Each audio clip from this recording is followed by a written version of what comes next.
Bueno, y nosotros vamos a hablar de algunos barrios como por ejemplo La California, Barrio Escalante, Goicoechea, Desamparados, donde los bares están literalmente alrededor de las zonas residenciales donde vive la gente. A la par de mi casa, un bar. Y esto genera problemas. Vamos a hablar con don Boris Bolina para ver qué podemos hacer al respecto, sobre todo los que viven en esta situación. Licenciado, muy buenos días. Muy buenos días, doña Patricia. Qué gusto en saludarle a usted y a toda la audiencia de este bello programa. El gusto es mío, don Boris. Cuéntenos un poquito. ¿Hay reglas diferentes para cuando un bar o una disco se ubica literal a la par de una casa? Pero vea qué curioso. Se supone que no podrían existir este tipo de bares realmente pegados, por ejemplo, a las casas.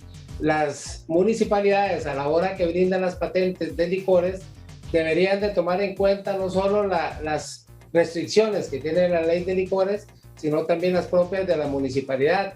Sin embargo, muchas de estas patentes o estas licencias que dan las municipalidades son anteriores, por ejemplo, a la calificación de barrio residencial.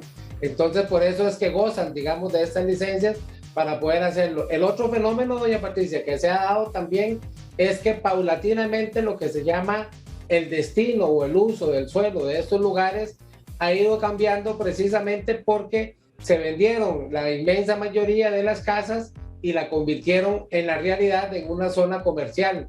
Entonces, más bien, las personas que todavía siguen utilizando como casa de habitación estos lugares quedan atrapadas entre todos los diferentes comercios. Eso es lo que ha pasado, por ejemplo, en Escalante. Ya son menos las casas prácticamente de habitación que los lugares comerciales que nosotros solemos ver en estos días. Totalmente de acuerdo, hay zonas así como el Parque Francia y como lo que usted indica, pero por ejemplo, si estamos en esa situación, no se vale, ¿verdad? Si yo vivo ahí, por ejemplo, el ruido, ¿qué pasa con el ruido? ¿Hay una regla diferente o simplemente se rige igual? Claro que sí, hay todo un reglamento para lo que se llama la contaminación sónica que se debe de cumplir igual o indiferentemente de las horas que sean. Esto se mide por la cantidad de decibeles que puedan generar ruido, ya sea directamente desde el bar o que se pueda generar incluso en la calle.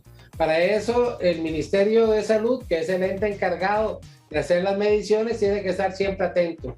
Lo que pasa, doña Patricia, es que evidentemente estos bares o estas personas que tienen estos comercios saben que el ministerio no tiene el personal suficiente para andar, digamos, inspeccionando todos los bares. Entonces prácticamente se actúa con base en las denuncias que pongan las personas particulares y solo actúan, digamos, directamente contra ese caso. Tienen que llevar unos aparatos para medir esos decibeles y saber si están incumpliendo el reglamento y están entrando en lo que se llama contaminación sónica. Ahora, la contaminación sónica, ¿verdad? Se da por todo ese escándalo que hay dentro del local. Pero ¿qué pasa cuando empieza a salir la gente? No sé, la hora, si es a las 10, 11, 12, 1, 2, 3 de la mañana, y aquel gentío en la calle que también ocasiona un tremendo burumbum para los vecinos. Claro, esa es una muy buena pregunta, doña Patricia, porque involucra a otras autoridades estatales, por ejemplo, el Ministerio de Seguridad, a la Policía Municipal. Entonces son entes que tienen que tomar en cuenta que esas personas no solo pueden estar haciendo bulla, sino que pueden estar obstruyendo el paso de otras personas, obstruyendo las carreteras, haciendo, digamos, entrando en algunos tipos de delitos o de contravenciones. Pueden estar, por ejemplo, en riñas, pueden convertirse también en consumo de drogas. En fin, pueden pasar una serie de cosas que necesita que se intervenga, en este caso el Ministerio de Seguridad, que intervenga, repito, la Policía Municipal e incluso en algunas ocasiones, cuando ya hay delitos detectados, el propio organismo de investigación judicial. Don Boris, el panorama lo veo bastante oscuro, entonces podríamos decir que los vecinos en esas situaciones están con las manos atadas. No, yo diría que no, doña Patricia, va a depender mucho de las autoridades.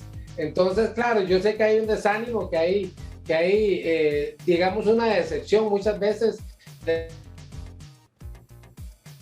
las autoridades, pero yo creo que no se puede desfallecer en ese sentido. Las personas tienen que presentar las denuncias, de ejercer sus derechos, tomar acciones concretas. Por ejemplo, cabe en este caso, por existir una perturbación al derecho a la salud, a la paz, a la tranquilidad, a la integridad de las personas, cabe interponer, por ejemplo, un recurso de amparo. Cuando las autoridades no funcionan y se pone un recurso de amparo, entonces la Sala Constitucional da órdenes específicas y si se incumple con eso, podrían estar incurriendo en lo que se llama incumplimiento de deberes o desobediencia a la autoridad, dependiendo de cuál haya sido la orden que se haya dado. Licenciado Molina, como siempre, un placer. Muchísimas gracias. A no desfallecer, abrazo, como usted bien lo dice. Muchísimas gracias, compañeros. Un gran abrazo, bendiciones. Igual para usted.